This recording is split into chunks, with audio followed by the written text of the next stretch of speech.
आज काय महाराष्ट्राची परिस्थिती होऊन बसली आहे? आमचे मुख्यमंत्री सांगतायत विकास करतोय विकास करतोय. $3 ट्रिलियन इकॉनॉमी करायची महाराष्ट्राची.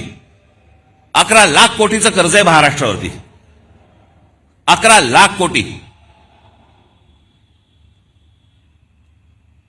पृथ्वीराज चव्हाण ज्यावेळेला मुख्यमंत्री होते त्यावेळेला 2 लाख कोटीचं कर्ज होतं. त्याच्यानंतर हे 2014 ते 2026 मध्ये हे सगळं कर्ज 11 लाख कोटीवरती गेलं.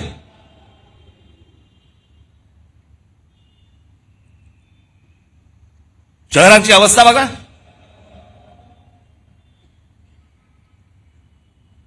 पिझ्झा मागवला तर 10 मिनिटात येतो, पण तुम्हाला 10 मिनिटात कुठे जाता येत नाही. सगळीकडे ट्रॅफिक जॅम, फुटपाथ भरलेले.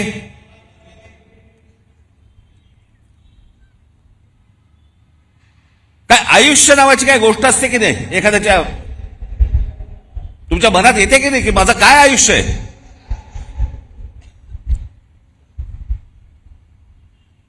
आज हे ब्रिटिशांच्या काळामध्ये त्यावेळेला हे मैदान उभं राहिलं म्हणून आज हे मैदान आहे. नाही तर अशी मैदानं कुठे आहेत मला जरा सांगा. जी जी मैदानं उभी राहिली आहेत ते त्या त्या काळात उभी राहिलेली आहेत.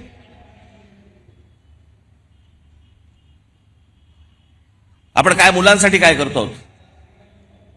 लहान लहान मुलांसाठी काय बागा तरी तयार करतोय का आपण? त्या बागा बघितल्यानंतर तिकडे जावंसं तरी वाटतंय का?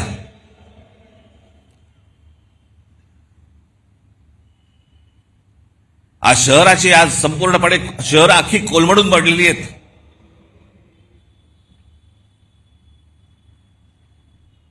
मी मध्यंतरीच मुख्यमंत्र्यांना भेटलो, उपमुख्यमंत्र्यांनाही भेटलो. या शहरांचा ट्रॅफिकचा प्रश्न, गाड्या. उद्या मी तुम्हाला सांगतो अशी जर परिस्थिती जर अजून 5-10 वर्ष राहिली ना, घरातनं निघाल आणि तिकडेच असाल,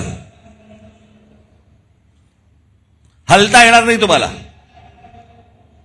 सगळंच गमावून बसतोय आपण, सगळं आपल्या हातातनं गमावून बसतोय.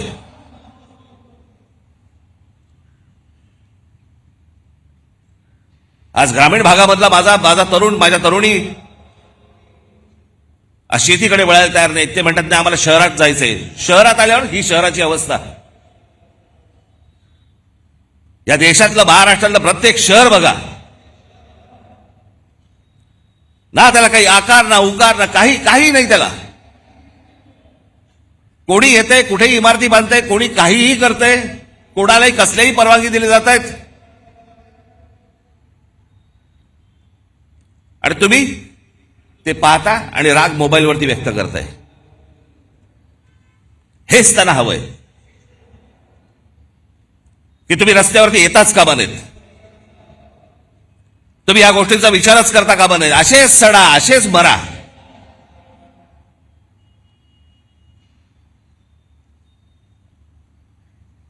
तीन वेळा आजपर्यंत कर्जमाफी झाली शेतकऱ्यांची, 3 वेळा. पण या देशामध्ये सर्वाधिक शेतकरी आत्महत्येचा आकडा महाराष्ट्रात आहे. दररोज आत्महत्या होत आहेत. रोज शेतकरी आत्महत्या करतायत. कोणाला काही पडलेलं नाहीये.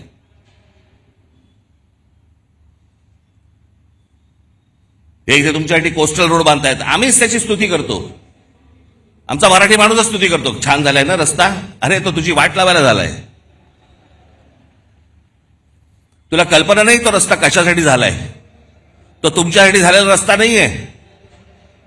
तो बाकीच्या आत येण्यासाठी आणि तुम्हाला बाहेर जाण्यासाठीचा रस्ता आहे. तो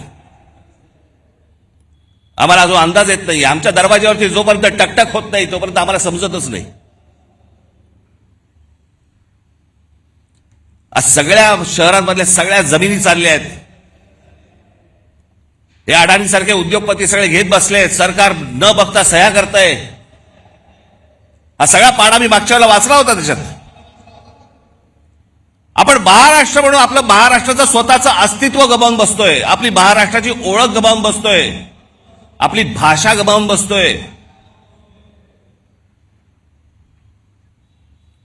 मी मागे पण सांगितलं होतं ना, एकदा ती गोष्ट हातातनं गेली की परत येणार नाही.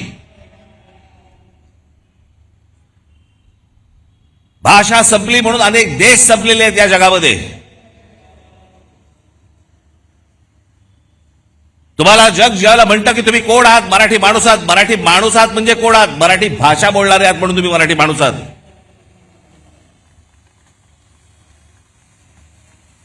मी काय काय व्हिडिओज बघतो, अनेक लोक काही काही भांडण चालू असतात, मारामारी चालू असतात, आणि आपलेच मराठी हिंदीमध्ये बोलत असतात.